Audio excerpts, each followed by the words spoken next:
So when reading in between Daniel and Revelations, we have come to the conclusion that 42 months, 1,203 score days, time, times, and the dividing of time are all the same thing. 1,260 years. Now we know that power will be given to the beast in Revelation chapter 13 verses 5, the Roman Catholic Church, for 42 months, which in essence means 1,260 years. Now we have to go back to 1798 when Pope Pius VI was taken captive by General Berthier. If the beast, the Roman papacy, would be in power 1,260 years, that would mean that it would have had gained power 1,260 years before 1798, before the capture of the Pope, right? Let's subtract 1,260 from 1798. That's going to give us the year 538 AD. Okay? Pay attention, this is where you get interested. Now, if the Bible is correct, something had to happen in 538 AD, right? Surprisingly, if you study your history, you will find that in 538 AD, Roman Emperor Justinian made the Roman Catholic Church head of all churches, and his rivals and enemies were rooted out and destroyed. Just as written in the Bible, the prophecy is absolutely correct. The beast was given its power in 538 AD, then suffered a blow 1,260 years later in 1798. Now turn your Bibles to 13:7. This is about to get interesting. This is the real mark of the beast, y'all. We have to pay attention to this. And it was given unto him to make war with the saints and overcome them. And the power was given to him over all kindreds, tongues, and nations. Now let's emphasize on the fact that it was given unto him to make war with the saints and overcome them. We all know in history this happened. When you study, you will find that the papacy persecuted many Christians during the 1,260-year period in what we call the Middle Ages. The Catholics actually believed that they were doing the right thing at the time. But the reality is a lot of Christians were destroyed. And as predicted in 13:7, the beast was given power to overcome the saints. Let's go back to the text, okay? Follow along. And it was given unto him to make war with the saints and overcome them, and the power was given unto him over all kindreds, tongues, and nations. Now let's talk about the fact that the power was given to him over all kindreds, tongues, and nations. Okay? This would mean that the beast would have global power and influence. As you see, that's what the text is really telling us. Okay? Let's go to Revelation 13:8. Let's get over there, y'all. And all that dwell upon the earth shall worship him, whose name are not written in the book of life, and of the Lamb slain from the foundation of the world. Okay? Okay? This will mean that the beast will engage in false worship, y'all. You know? Say that the earth shall worship him, the beast. It's a crucial point to understand that the mark of the beast is all based on our worship. Even back in heaven when Lucifer was cast out, it was because he persuaded the other angels not to worship God, but they should come and worship him. So ask yourself the question, who are you going to give your worship to? Give up your worship on Sunday and honor of the sun god, or Saturday the Sabbath, which is God's true day. Gotta make a choice. As Christians, we are to worship in spirit and in truth. and on his true day is critical, y'all. Now let's go to Revelations 13, 17 through 18.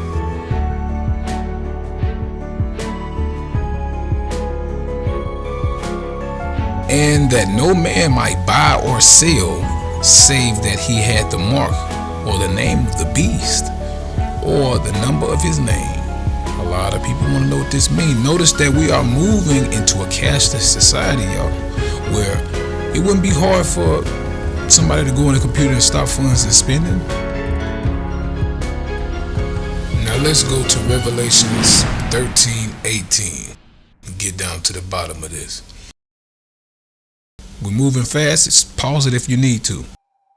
Here is wisdom. Let him that hath understanding count the number of the beast, for it is a number of a man, and his number is 666. Here is wisdom. Let him that hath understanding, y'all.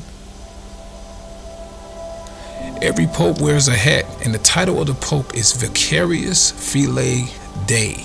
This is where everything comes together, where you really can understand this. Okay? Vicarius means the son of Vicar, the son of God. That's the title of the pope. In order to put these numbers to these letters, we will need a Roman numerals chart. If you do the first line, you're gonna get 5, 1, 105, and 1. It all comes out to 112. Using the Roman numerals chart, the next line, 0 for F, I is 1, L is 50, I is both 1. It's gonna come out to 53. Okay? Now the last day, D is 500. So when you do this next one, it's going to come out to 501. This is happening right in front of your eyes. Listen, look at this. Now, we have our numbers. We put letters to these numbers to be able to come up with a solution to this problem. What is the mark of the beast? Add those numbers together. 6, 6, 6. Vicarius Filii Dei, which is Latin for Vicar, the Son of God. Here is wisdom. Disclaimer: this is not an attack on the Pope and the Roman Catholic Church, y'all.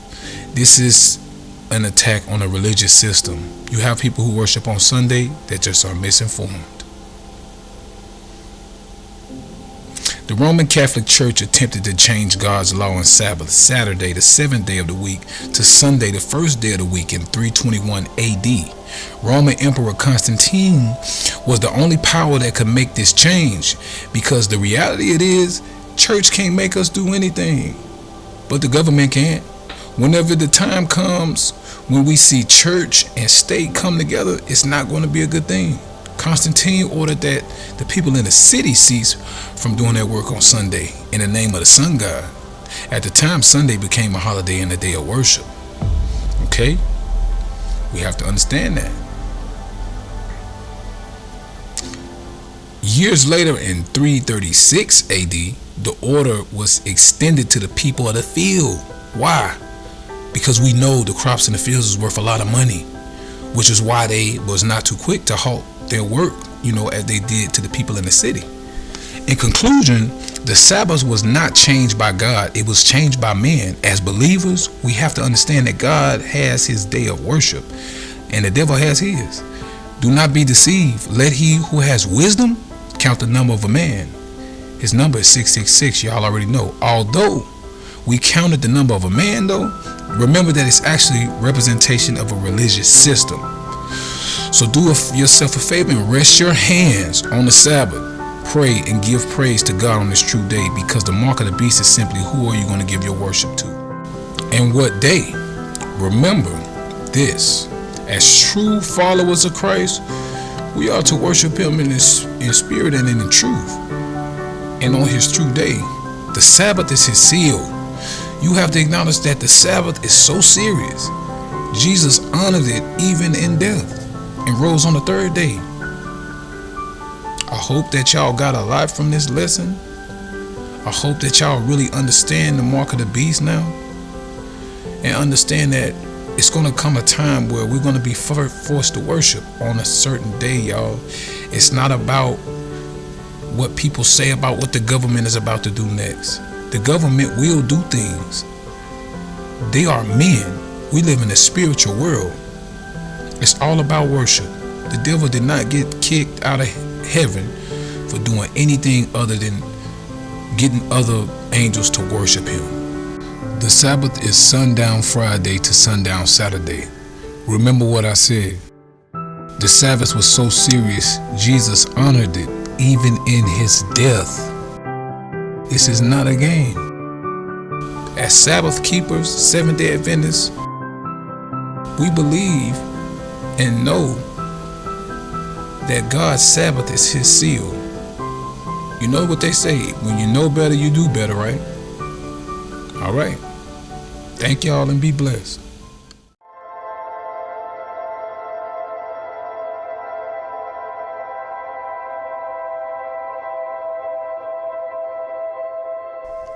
Disclaimer: this is not an attack on the Pope or any religion.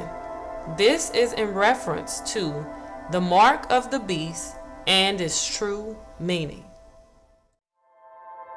Coming soon on True Revelation TV.